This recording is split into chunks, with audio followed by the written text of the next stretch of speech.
Bonjour tout le monde, j'espère que vous allez bien. Je vous reprends pour faire mon bilan mi-année. Donc nous sommes le 1er juillet. J'ai cafouillé un peu ce matin, j'ai cherché pour refaire un point de ce que j'ai lu, le nombre de livres, le nombre de pages, etc. Et je voulais vous partager ça avec vous. Je me suis dit ça pouvait être sympa. Voilà, là on est vraiment sur la moitié de l'année. Enfin, normalement c'est le 1er juin. Bah non, 1er juillet c'est festival plein. Janvier, février, mars, avril, mai, juin complet. Ouais, donc on a 6 mois. Bref, aujourd'hui on est tout pile. Du coup, je vais vous parler un peu de ce que j'ai lu, de ce que j'ai, des meilleures lectures que j'ai faites, les moins bonnes lectures que j'ai faites. Et voilà, on va parler de ça tout de suite. Donc du coup, depuis le 1er janvier, j'ai lu 98 livres. Je me suis fait ma petite feuille. Je connais pas mes chiffres par cœur. Donc j'ai lu 98 livres pour un total de 23 696 pages. Alors 98 livres, vous allez me dire c'est énorme, mais en fait dedans il y a 35 BD, 36 BD et 62 romans. Donc c'est quand même pas mal, mais voilà, 36 BD, forcément, ça gonfle le nombre de livres lus depuis le début de l'année. Mais j'ai quand même lu 62 romans. Dans ces... Ah, et j'ai 2 abandons. Donc j'avais commencé juste après Dresseuse d'ours. C'est un livre que j'avais récupéré en boîte à livres, ou acheté à la bibliothèque, je ne sais plus. C'était un médecin généraliste qui expliquait un petit peu les différents cas qu'il recevait. Mais clairement, c'était longué et c'était... ça m'a pas intéressé alors que c'est un milieu qui peut m'intéresser, mais là c'était mis en page, en scène, et ça me tentait pas. Donc voilà, j'avais eu une bonne partie, mais pareil, j'avais pas envie d'y retourner. Donc je me suis dit ça sert à rien d'insister, j'ai plein de livres à lire, donc quand ça m'attire pas, je passe et puis c'est tout. J'avais également commencé à lire Madame le Proviseur. Pareil, c'était long. C'était long. Alors ça y est, un vieux livre qui date de je sais plus quelle année et qui parle du recrutement des professeurs à l'époque, de comment ça se passait dans les collèges, les lycées, etc. Donc c'était avant tout ce qui était informatique, tout ce qui est internet, etc. Donc j'ai trouvé ça long, mais long. Donc pareil, je l'ai abandonné parce que c'est pas possible. Voilà. Donc 2 livres papier que j'ai abandonné. Il y en aura certainement d'autres d'ici la fin de l'année parce que actuellement j'ai commencé à lire celui-là, je suis à 70 pages et il me tente pas. Enfin, j'arrive pas à m'y mettre, donc je pense que lui, je le laisse de côté, j'essaie de le relire plus tard, mais ça risque d'être un abandon supplémentaire en cours d'année. Donc, dans ces 98 livres, j'ai lu, désolée, 3 livres à mon travail. Donc, il y avait des BD. Donc, du coup, j'en ai profité quand je faisais des temps lecture avec les jeunes du travail. J'ai lu, du coup, 3 BD sur mon temps de travail. Avec les enfants, forcément. C'est pas genre je lis et ils sont dans leur coin et ils sont tout seuls. Non, je lis avec eux. J'ai lu 36 e-books, 4 livres audio, 28 livres papier. Non, n'importe quoi. 58 livres papier. Donc dedans, il y a les BD. Et donc, dans les 58 livres papier, il y en avait 19 à moi perso. Donc là, on se dit en termes de prorata, on n'est pas ouf, quoi. 58 livres papier, 19 perso. Alors, sachant que dans les 58 livres papier, il y a 30 BD. Donc, en termes de romans, on a 28 livres papier. Romans papier. Et donc, du coup, il y en avait 19 qui venaient de ma bibliothèque. Donc là, en termes de prorata, on est déjà un peu mieux. Mais ce serait bien d'en lire un peu plus de ma pile et lire. Ça pourrait être pas mal parce que là, je vais pas m'en sortir sinon. Donc voilà. Donc c'est quand même pas mal. Enfin, je suis à 36 e-books, 28 papiers. Je me dis, je lis encore quand même plus en e-book. Ça serait peut-être bien de lire un peu plus en papier. Comme je le disais, j'ai une pile à lire qui vomit enfin partout quoi. Donc il va que je me décide à lire un peu plus les formats papier. Mais c'est vrai que quand je vais travailler, etc., moi qui aime pas trop abîmer mes livres, qui ai peur d'abîmer mes livres, j'ai pas tendance à les sortir de la maison. Donc je vais plus facilement me mettre sur la liseuse. Et pareil le soir quand mon mari dort, je vais lire sur la liseuse pour pas le déranger avec la lumière. Donc forcément, j'ai toujours au moins un livre numérique en cours Mais c'est vrai que ce serait peut-être bien d'enchaîner un peu plus le livre papier. Au niveau de mes coups de cœur, enfin mes meilleures lectures et mes lectures qui sont les moins bonnes. Donc pour les romans, j'ai adoré, donc je vous mettrai les miniatures, hein. J'ai adoré Papa vient me chercher. Donc c'est l'histoire d'une jeune fille qui fugue régulièrement, qui a eu des mauvaises fréquentations, qui a commencé à fuguer, etc.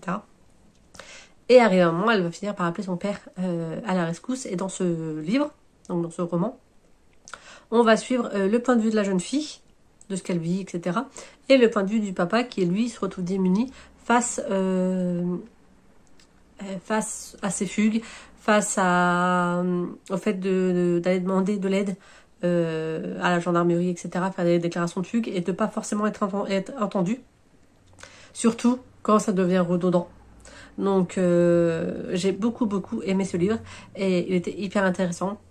Par contre, évidemment, attention, ça parle de fugue, il y a des scènes décrites sexuelles, ça parle de drogue, ça parle d'alcool, donc ne pas mettre entre les mains de tout le monde. Mais il peut être super intéressant pour les personnes, pour les parents ou pour les personnes qui peuvent accompagner des ados dans ces situations. Je pense que ça permet de prendre du recul avec notre situation et de voir un peu que ça arrive et que même si, même dans un environnement, un contexte familial lambda avec les deux parents, pas de divorce, une famille posée, des parents qui travaillent, sans cette dynamique économique et sociale qui peut expliquer les fugues chez un certain public. Là, pour le coup, dans ce livre, c'est pas le cas. Donc, ça montre que n'importe quel ado peut être impacté par les mauvaises fréquentations, par les fugues, etc. Donc, j'ai beaucoup aimé ce livre. J'ai également lu, donc là, dernièrement, Vous êtes sur le portable de Sam. Je vous l'ai présenté dans un des vlogs. Donc, on suit Sam et Julie, je crois.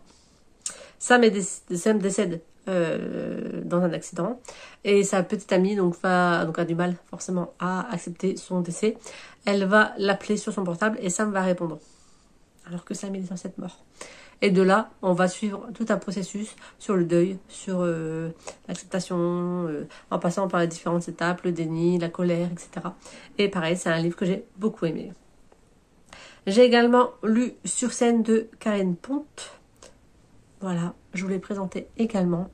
On suit deux femmes, une qui a le cancer, l'autre qui est sa meilleure amie et qui a beaucoup d'angoisse, à tel point qu'elle a beaucoup du mal à sortir, qu'elle travaille chez elle, etc.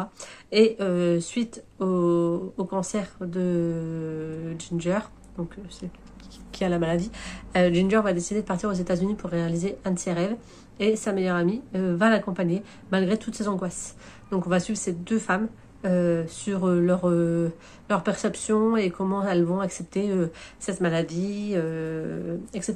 Donc pareil, c'est un livre qui parle de maladie, qui parle de deuil, qui parle d'angoisse, qui parle de pas mal de choses. Et donc, faut le savoir quand on commence. C'est pas un livre doudou, quoi.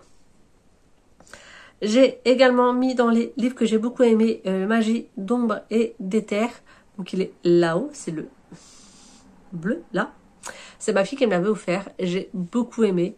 On est dans de la fantaisie avec des métamorphes, donc des vampires, des genres de loups-garous, des loups qui peuvent se transformer en humains, avec un pays qui est, un royaume plutôt, qui est menacé par un méchant, et avec une jeune fille qui, elle, pensait être humaine, qui vivait sa life normale d'ado et qui se retrouve propulsée dans ce monde, qu'elle découvre qu'elle vient de ce monde et que potentiellement elle a sa part à jouer dans toutes ces manigances. Et c'était hyper intéressant. J'ai commandé le tome 2. Je l'ai pas mis dans ma pile à lire de l'été, mais à voir s'il va pas s'y glisser en cours d'été quand même, ou début septembre, on verra. Et j'ai également mis De nulle part, donc ça c'est de Claire Favant, je me souviens, parce que du coup je l'ai lu en numérique et je l'ai acheté pour l'offrir à une personne que je connais. Donc dans ce livre, on va suivre deux jumeaux qui se retrouvent séparés à la naissance. Donc on le sait dès le début, c'est le speech de départ. Un des jumeaux va être recueilli par une famille une famille aisée, etc. Il va vivre comme ça, voilà. Et l'autre va être accueilli par une famille un peu plus modeste.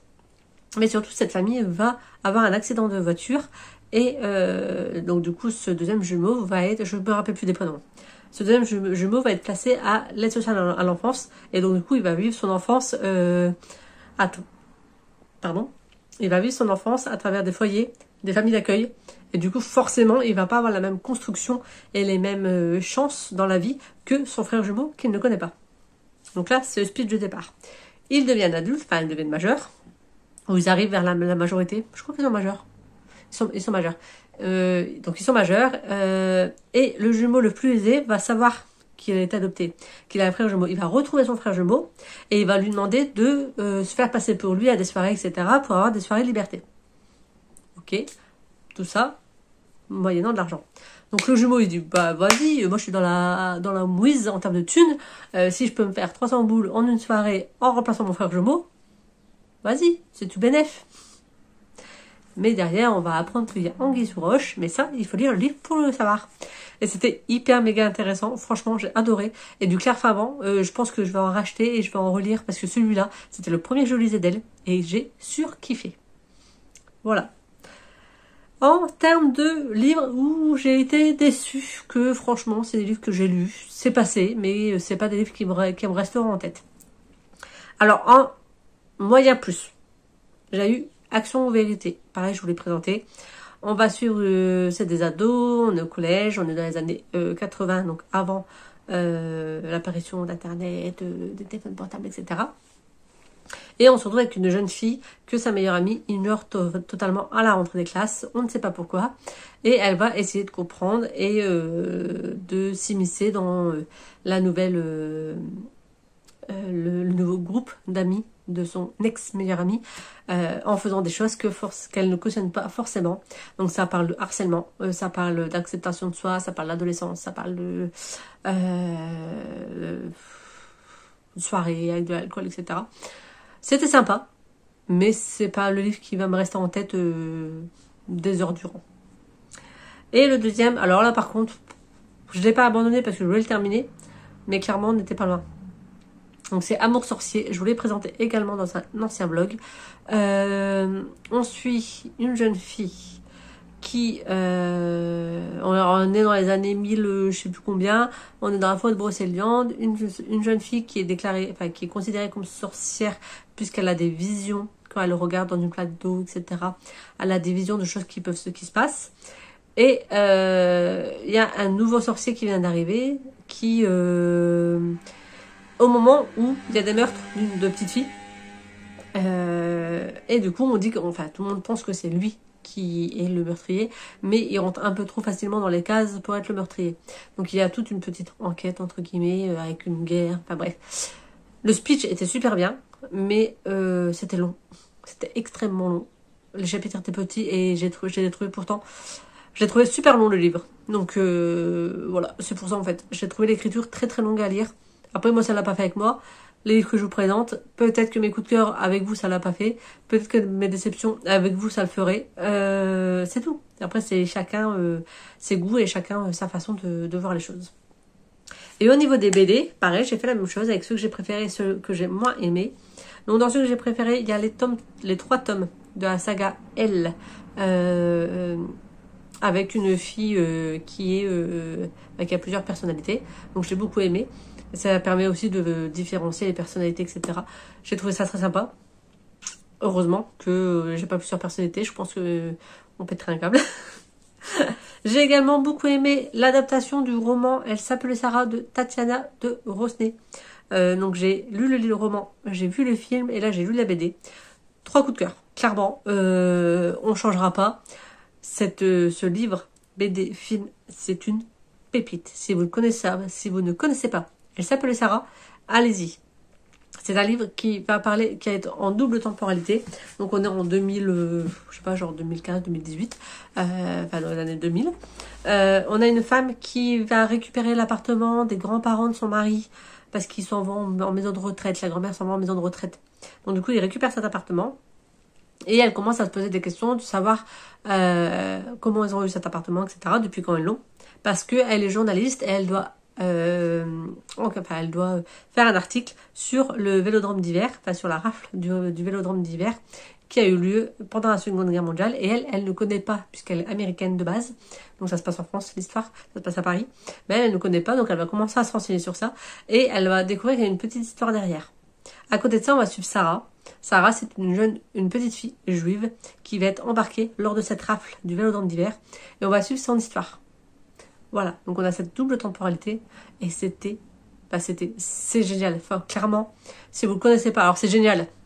Ça parle de Seconde Guerre mondiale. Donc forcément, c'est pas génial en termes de ce qui se passe. Mais comment c'est raconté. Ou même si vous ne voulez pas lire, vous voulez regarder le film. Mais franchement... moi je vous dis en termes de Seconde Guerre mondiale, vous savez que c'est des livres que j'aime beaucoup, c'est des thèmes que j'aime beaucoup. Celui-là, il est indétrônable. Je l'ai lu il y a plusieurs années. J'en ai encore des frissons. Et pareil pour le livre. Alors la BD, c'était la petite goutte d'eau à rajouter. Et franchement, magnifique. Donc n'hésitez pas, si ça peut vous intéresser, à foncer et à m'en dire des nouvelles. Je sais où j'en étais. Oui, donc du coup la dernière BD que j'ai mis en plus, enfin comme quoi j'ai beaucoup aimé, c'est Ambre et l'île des créatures perdues. Donc on va suivre, il me semble que je voulais présenter. On suit un petit bonhomme, enfin un petit personnage qui vit dans le monde des humains et qui est complètement perdu, qui est complètement tout seul, puisqu'il voudrait aller à l'école, se faire des amis, sauf que il rentre pas dans le monde des humains, c'est pas possible, tout le monde veut l'écraser en le prenant pour un insecte. Il va finir par rencontrer une tortue géante qui va l'emmener pour un voyage, pour l'emmener sur une île où là, il pourra rencontrer des personnes qui lui ressemblent et où il pourra aller à l'école, étudier et faire sa vie. Sauf que, arrivé sur cette île, il va se passer des petites péripéties qui font que c'est compliqué de s'intégrer dans un groupe qui se connaît déjà. J'ai beaucoup aimé. Les images étaient géniales. Franchement, c'était cool. J'ai beaucoup aimé. David a lui aussi, il a beaucoup aimé également. Donc je vous invite à le découvrir si vous ne connaissez pas. Et en catégorie où j'ai moins aimé, donc il y a eu Cyclone, donc une histoire d'une jeune fille lycéenne qui a des rapports avec un homme. Je ne sais plus s'il est marié, si c'est son prof. Bref, avec un homme d'âge mûr. Et il va y avoir toute une histoire autour de cette relation. J'ai pas trop adhéré à l'histoire. Je m'attendais pas à ça quand j'ai pris la BD. Et c'est vraiment, voilà, ça m'a pas transcendé, quoi. Et le deuxième, alors là, très étonnamment, parce qu'il y a eu énormément de retours positifs sur cette saga de BD. Donc je voulais tester le tome 1. Il s'agit de T-Zombie. Vous allez dire, toi tu me mets en négatif, tout le monde le met en positif. Ouais, quand je vous dis que c'est les goûts, les couleurs, ça ne s'explique pas. J'ai pas aimé. J'ai pas trouvé l'intrigue transcendante. J'ai pas aimé les images. Ouais, ça l'a clairement pas fait avec moi. Mais voilà. Avec moi, ça l'a pas fait. Je sais qu'il y a d'autres personnes qui surkiffent cette saga, qui attendent la parution du tome prochain avec impatience. Moi, ça l'a pas fait. C'est tout. Donc voilà. Et comme vous le savez, je fais le défi lecture, comme chaque année. Et là, avec tous les livres que j'ai lus, du coup, depuis le début de l'année, j'ai rempli 62 catégories. Donc c'est plutôt pas mal. Voilà, j'espère que cette vidéo vous aura plu. Je suis curieuse de savoir si vous faites aussi un petit bilan comme ça en mi-année, si vous calculez un petit peu ce que vous lisez ou pas. N'hésitez pas à me mettre dans les commentaires le nombre de, si vous le faites, le nombre de livres que vous avez lus. Il n'y a pas de compétition. Si vous avez lu 4 livres, c'est génial. Le principal, c'est que vous surkiffez vos livres, que vous aimez vos moments de lecture. Voilà, on n'est pas dans un aspect de compétition. Moi, je vous dis, en ce moment, j'ai pas envie de lire. Je ne lis pas. Je vais prendre des petits livres au cas où j'ai envie de lire ce soir. Mais ça ne veut pas dire que je vais lire. Je vais peut-être jouer sur mon téléphone, regarder une vidéo. Enfin, voilà. Mais en tout cas, voilà. J'ai pas envie de dire, je dis pas. Il y a des fois, je vais dégommer dans la semaine 5-6 livres. Et il y a des fois, je vais rester avec un livre pendant 3 semaines. C'est pas grave. Il y a pas mort d'homme. Mais en tout cas, je suis curieuse de savoir ce que vous avez pu lire. J'aimerais connaître vos coups de cœur depuis le début de l'année. Parce que je me dis, ça pourrait être super sympa de s'échanger nos coups de cœur et de me rajouter des livres dans ma pile à lire. Hein. J'en ai pas encore assez, donc on peut en rajouter encore un petit peu. Mais en tout cas, voilà, j'espère que vous serez nombreux dans les commentaires, que cette vidéo vous aura plu. Et je vous dis à très bientôt pour une autre vidéo. Bye!